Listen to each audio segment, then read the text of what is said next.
Hey everyone, my name is Gabriel and I'm a final year student. Over the past few years, from my only level till now, I've tried my best to master my academic in order to achieve top results like this.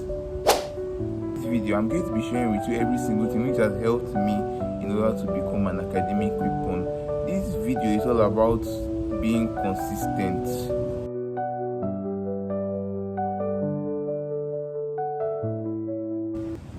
Everybody wants to be an academic weapon, but most people feel because they lack one key thing: consistency. Before I entered the university, I've always wanted to be one of the top students in my course, in the course I study.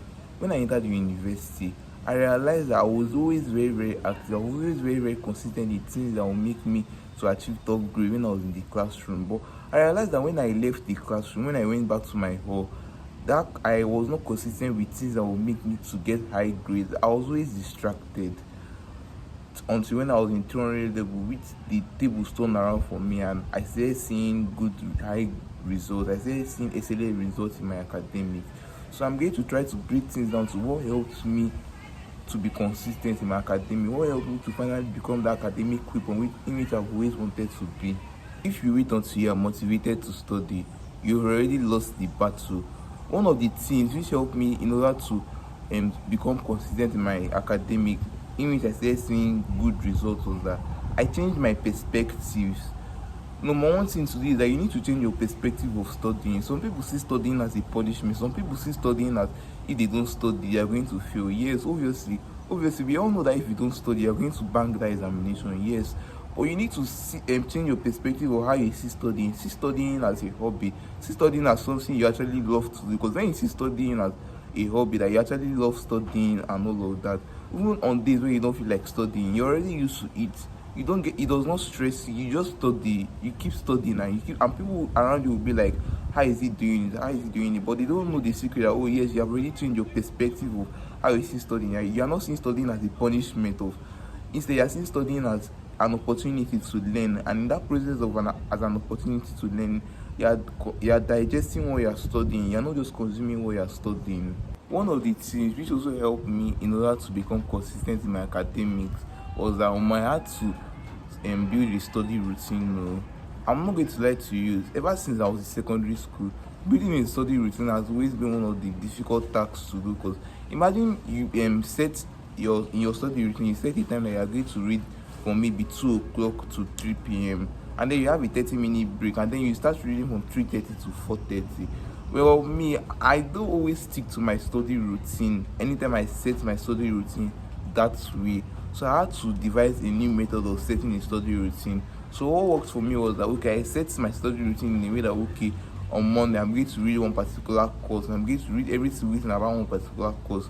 And maybe on Friday night I will suddenly read a particular course.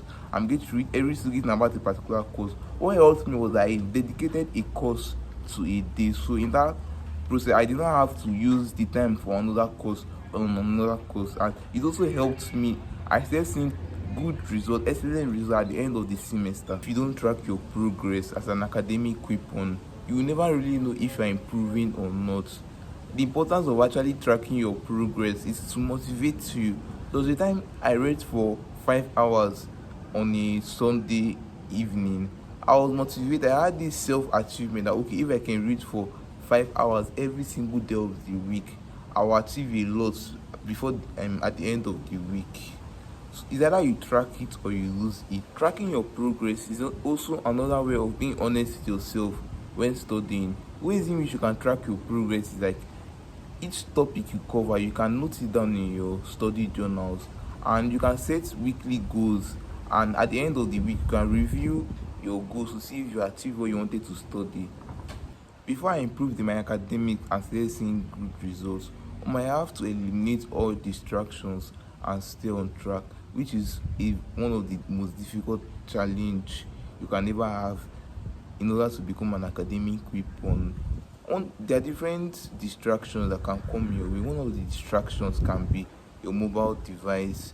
Another distraction can be social media. Nowadays we have TikTok, we have Instagram, we have Facebook. And when people enter TikTok, they keep on scrolling and they forget that, oh yeah, they actually needed to study.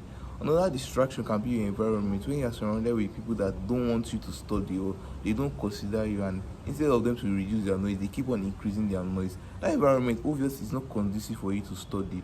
So become in order to achieve top grade and to become an academic weapon, you have to eliminate all distraction by all means, even if it means leaving your comfort zone.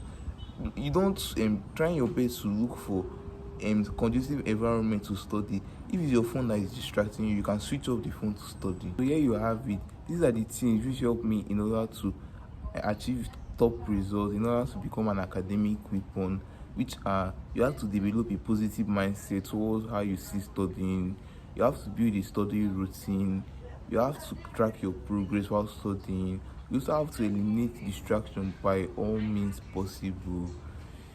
In case you're finding it difficult on how to make a good presentation as a person, well, I made a YouTube video concerning that. That video really teaches a lot about presentation. See you in the next video.